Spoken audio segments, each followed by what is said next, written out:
Welcome to Unlocking High Performance, a podcast for leaders who believe great results should never come at the expense of their people. I'm Jason Lortzen, an advisor to CEOs and leadership teams who want to accelerate performance without burning people out. Today, we're going to be exploring something called a personal user's manual. And here's what's gotten me thinking about that this week. My wife was telling me the other day that she ordered some chairs for our patio. And as she was telling me about these chairs, she said, she's like, I found them. They're a really good price. She said the reviews or the rating was high. She said, I read a bunch of the reviews. And the only complaint that I could find about these chairs is that some people complain that they're difficult to put together. They can be challenging to put together. And they said, if you're not mechanically inclined, the instructions might be kind of tricky because they're only visual. They don't have, typed out or written instructions. And there were some people that didn't like this.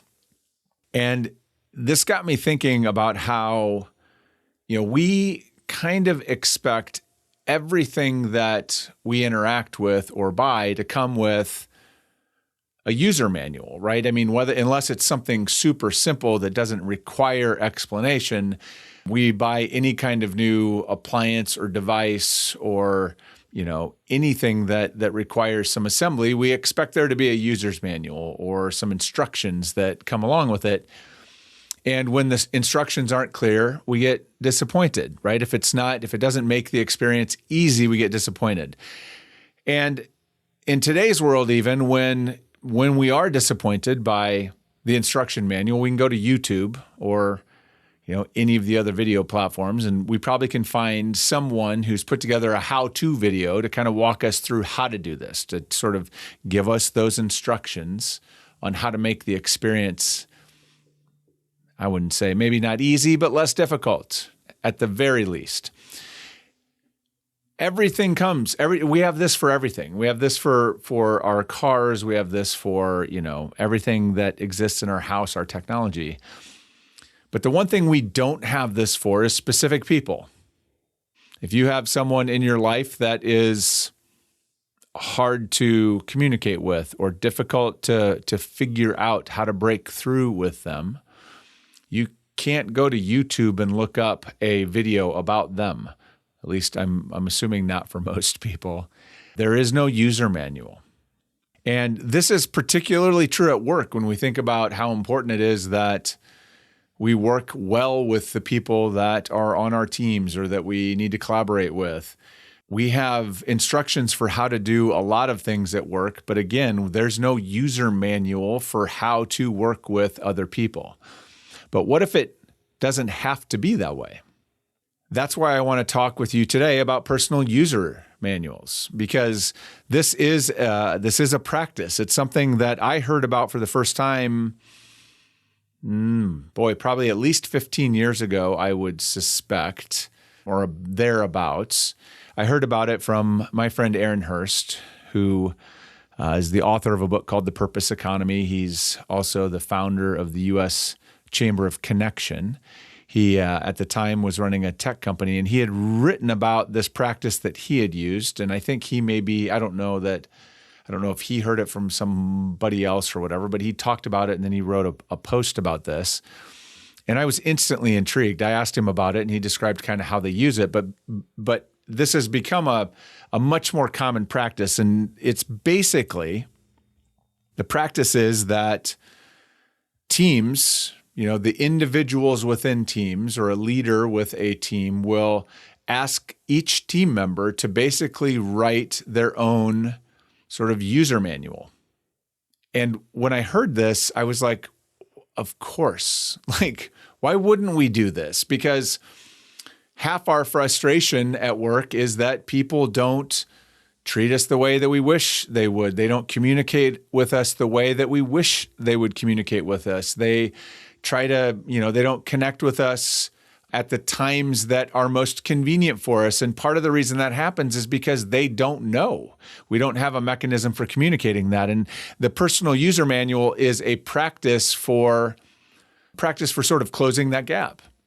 And it's basically an individual taking the time to sit down and document, put down in a document or on paper or whatever, those things about themselves into this user manual. And so this has become, like I said, a fairly common practice, or at least a practice that is way more common than it was 15 years ago. But it's pretty straightforward too. I mean, you can make it kind of fit your team depending on your, who you work with or the context of your team.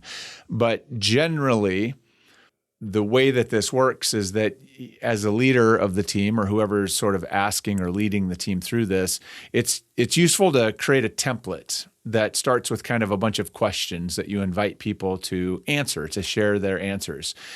And most commonly, these include some things that make work easier, or make work flow better. So it's at a bare minimum, you usually have things like, what's your work schedule?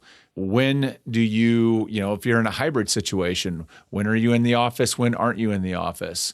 How do you work? What is your preferred, what is the preferred way that you work?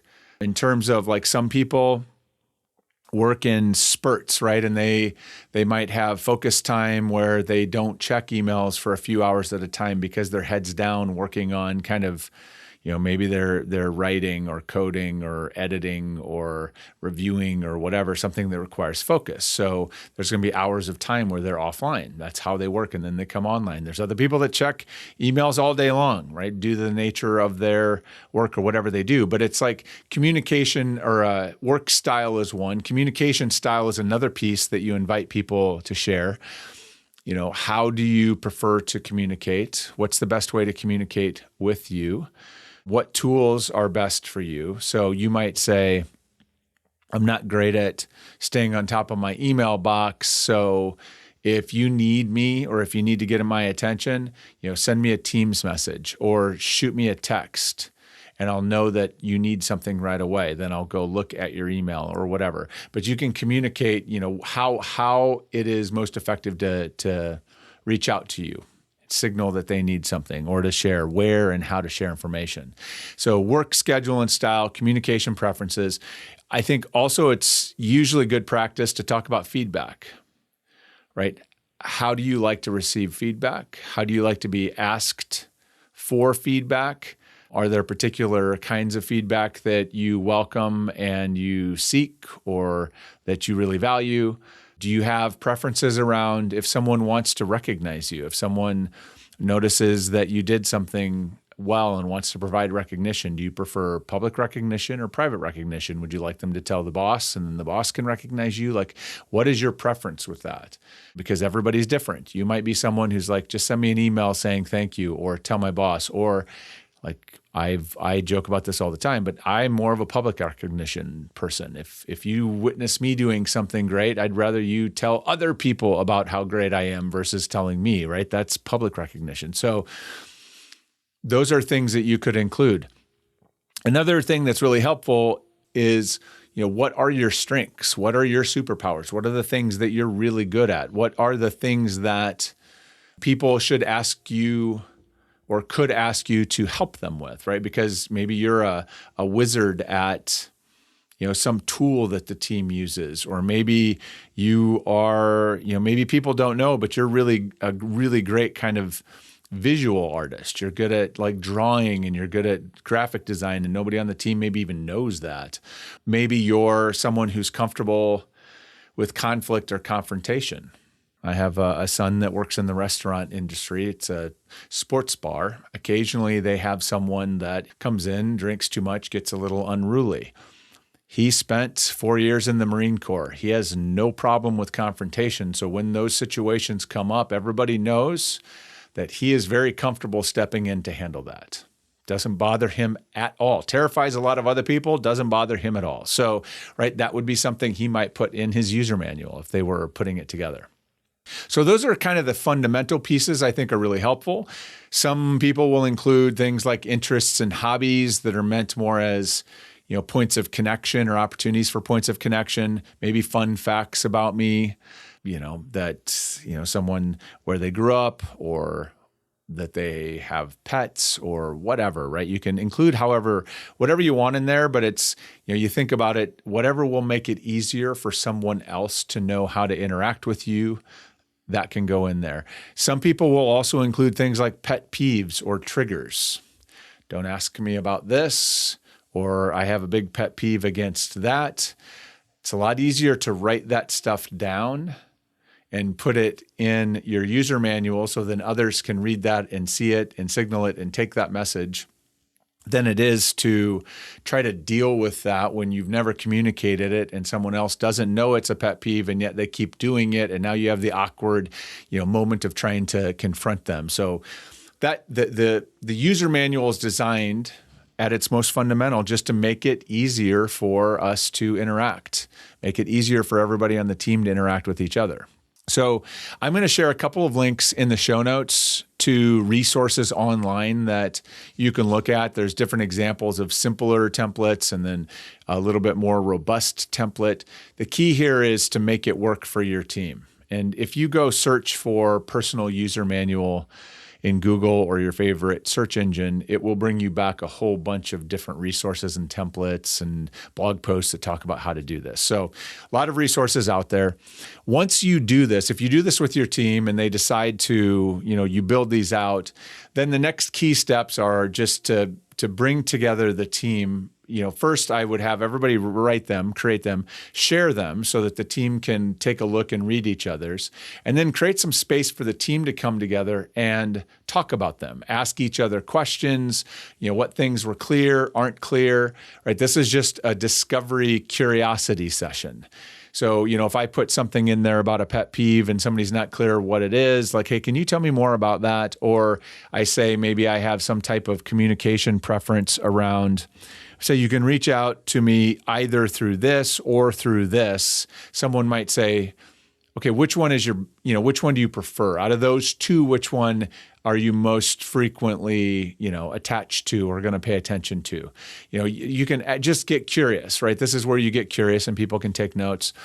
And then that kind of then sets the foundation and the tone. Now in just one kind of tool or practice, you've created this level of awareness across the team for how they can work most effectively with each other. It's super simple, and it's really easy to do. It doesn't require much other than just taking the time to build a template and then inviting the team to do it. So I think then, I guess couple final questions on this that might be helpful is that if you are wondering, okay, so once you do this, once we do it the first time, then what? What do you do with these? There's a lot of different answers to that. One is just the initial practice of writing them and then having the conversation about them and everybody sort of now having these available from each other is in and of itself incredibly valuable. It's often a good idea to put these someplace in a shared folder or pin them into a channel in your, whatever your communications platform is, Slack or Teams or whatever, so people can find them. You might want to advise the team that like, hey, if you're going to be, going into a meeting with someone, or if you're going to be working on a project with someone, that's usually a good time to go back and read their user's manual, just to kind of brush up on their preferences and styles. It's not a bad idea to revisit these, once a year maybe, and update them because things change. Preferences change, work situations change, like lots of things change. So it's a good idea to go back and update them once in a while, and then again, recalibrate with the team to share what's changed and what hasn't. The other question you might have is, well, does this work with every team? And I would say to some extent, the answer is sort of. I think it works best with, teams that generally it works best with teams that have a high degree of like cooperation, working together on projects, a lot of communication dependent work. So, if you work in a professional environment where you have to collaborate a whole bunch, then this is really, really good stuff. If it's a team, there's specific contexts where it makes it really valuable. If it's a newer team where people maybe don't know each other as well, if you're combining teams together, that can be helpful. If you're a new manager, This can be really helpful as you're stepping into a team for you to get to know them get to know you. By the way, if you're a manager and you have to write one for yourself too, for them. That will help them interact with you, right? This is a really good practice for that one-to-one conversation with your people as well. So anytime there's a fair amount of new voices or new people or change going on, this is a great time to use this. So that is a personal user's manual. So what's your immediate next step? Should you just assume that this is a great practice and go do it with your team? I think the best first step, if you're thinking about this, if you think it might be useful, is to, in your next team meeting, when you sit down, ask your folks about it. Tell them that you heard a podcast about this.